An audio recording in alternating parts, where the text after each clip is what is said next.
Because when you get to 1 Corinthians 11, you got to sing the blues a little bit. So there you go. You're a captive audience. What can I say? And that was a beautiful 50 seconds worth of nothing. 1 Corinthians 11, and I recognize that I got to move it a little bit on these things. 11 is a tough chapter for a lot of reasons, and I'm going to go back to that intro lecture where we talked about how you have to take into consideration the spot where Paul writes. Not everything, you don't treat everything with the same weight. And certainly in 11, that's the case. So many people get hung up here. But let's look at the text. The text is here. We look at it. He is going to give some instructions, and he does so. And to our sensibilities, it comes in an abrupt way, perhaps. That the Christ is the head of every man, and the husband is the head of his wife, and God is the head of Christ. Anyone who prays or prophesies with something on his head disgraces his head, but any woman who prays or prophesies with her head unveiled disgraces her head. This whole section, as you kind of skim it there on the left, this whole section is really difficult for us to kind of come to grips with. Paul has woven in here his first century mindset in terms of the relationships that exist between husbands and wives, but with the interesting caveat that Christ is the head of the man as well. He's going to emphasize that in Ephesians as well, but for 1 Corinthians, it's interesting.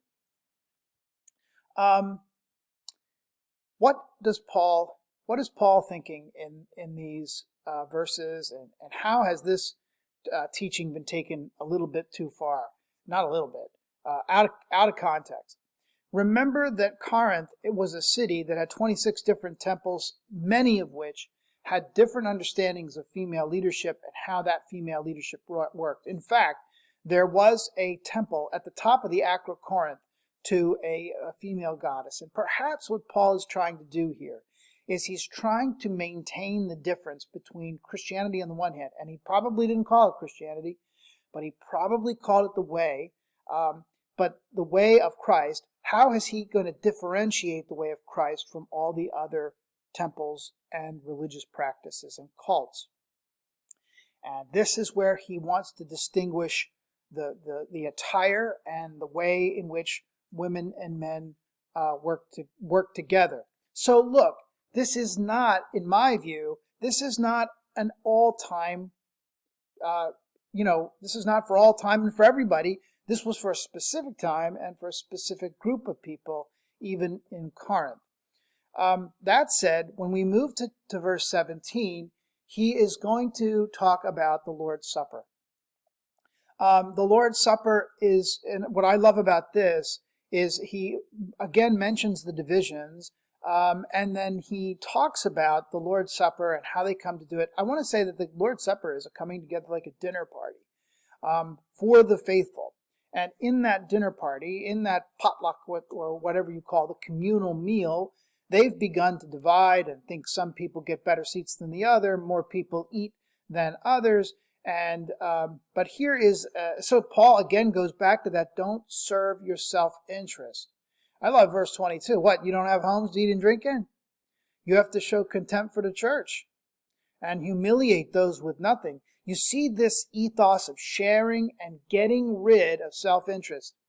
But historically, verses 23 through 26 divulge a fantastic window into how Paul may have been working with Jesus' material. You can see the letters in red. We're so glad that they're in red. But this is something, look what it says, I received from the Lord and I also handed on to you. Now that is in 23. If I flip, and I hope I can do this adequately, he does it again here.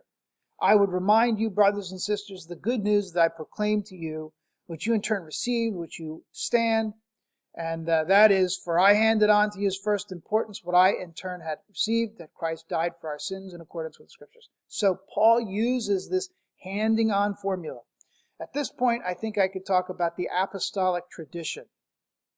When Paul hands something on, when he hands something to these folks, this handing on is an action that will become identified with the apostolic tradition. I get my doctrine from the apostle, and now I can hand it on to you so that that chain can continue unbroken. And this is the first time we have Paul using these terms. And he uses them and then quotes from the communion. This is my body that is for you. Do this in remembrance of me. And the cup of the new covenant in my blood, do this as often as you drink it in remembrance of me. And so it's interesting, a couple of things don't occur here. First, the one thing that doesn't occur here is for the forgiveness of sins, which the Gospels will record. And so, do you see where it says there, for this is my blood of the covenant, which is poured out for many for the forgiveness of sins? That, for some reason, Paul misses that. Notice these three verses, how similar they are between Matthew and Mark and Luke, but you're going to have to go to the gospel videos to get more information on that. Nonetheless, Paul is dealing with a specific tradition set.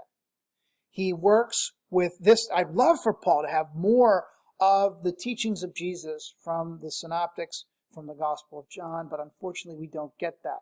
Sometimes I think I see glimmers of John in the sending formula, in the in Christ formula that Paul will use, but it's not so evident as it is right here. This is interesting. When you go to communion, whoever drinks or eats the bread or drinks the cup of the Lord in an unworthy manner is going to implicate themselves. This is, again, the solidarity, and how we are to act. You get the idea that the Corinthian church was a little bit of a mixed bag, don't you? They're eating all kinds of food. They're leaving the poor out. Some of them think they're wiser than others. One thing you can say is it's not unlike any other place you've been, right? What it does show you is just how familiar Paul was with these folks, and that he loved them enough to send them this letter that both reproves them and encourages them. Chapter 12 is about spiritual gifts. And what can I say about spiritual gifts? If you've grown up in a Pentecostal background, which I have, people treat these gifts in different ways, very realistically. The gifts in the Spirit brings the gifts. And notice how Paul refers to these gifts. So the same God activates all of these gifts, and here they are in the variety. Spirit of utterance of wisdom, knowledge, gifts of healing, working of miracles, prophecy, discernment, all kinds of languages. That's the word tongues there. And to another, the interpretation of tongues. All these are activated by one and the same Spirit. What is Paul saying? That when in worship these things take place, they are to be informed and they're to be filled and directed by the one Spirit. That one Spirit is the one it's the same Lord who activates it. And how does Jesus activate himself but through his Spirit? And how do we know that Spirit is active? When it points to God directly and it sacrifices itself and loves unconditionally. Apparently, people within the church were beginning to take pride of place, one gift over another. And so Paul has to say, we're one body with many members. Not one gift isn't better than the other. He uses this body metaphor, as you can see. But as there are many members of the body, there are also many members in God's church, and you don't despise the less honored members. In fact, you treat one another with equality and love. If you hurt your back, your whole body hurts. And Paul is suggesting that one part of the body of Christ is not better or worse than another part. And what's the more excellent way that Paul points to? It's chapter 13 and the Spirit and love. Now, you can read love is patient, love is kind, love never ends, all of these things. For now we see in a mirror dimly, but now we will see face to face. Look at this verse. I know only in part, I will then I will know fully, and these faith, hope, and love abide, these three, and the greatest of these is love. This cries out for an epistemology of love, as N.T. Wright has suggested. Others have suggested such a move before. Epistemology, how do you know the things that you know? And the characteristic of a Christian epistemology may very well be that self-sacrificial, unconditional love. Now, if you look back, there are some kinds of love that are privileged. There are 4 terms of love: storge, philos, eros, and agape. And storge is the love of family, philos, brotherly friendship love, eros is the erotic kind of marriage love, and agape is that self-sacrificial, motherly love that goes beyond anything that you can ask or think. We only have the one in English, love. I love pizza. You can't say I love pizza and you love your cat and you love your spouse.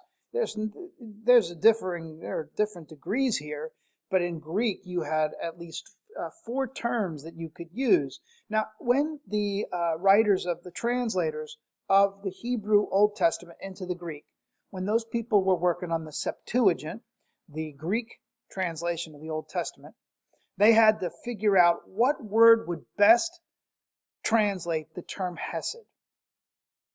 Hesed is a term, the steadfast love, the mercies of God, the steadfast love of the Lord. That's the way, the steadfast love or steadfast mercy. They didn't think they could do it with like kind of a relationship love or a brotherly love, and certainly not an eros love. Eros love seeks its own interest. So they chose this word agape, one word with not a lot of emphasis before, and they chose that word and filled it with meaning. You can look at Romans 12:9 and following, where Paul says, "Let love," that kind of love, "be un apokritos," that is without hypocrisy, unmasked, sincere. Philippians 2, Paul talks about the mind of Christ, and when Paul talks about the mind of Christ in 2:5 through 11, maybe that's the vision of the kind of love Paul can see in 1 Corinthians 13. Notice too, it's not written to couples. This is written to the church.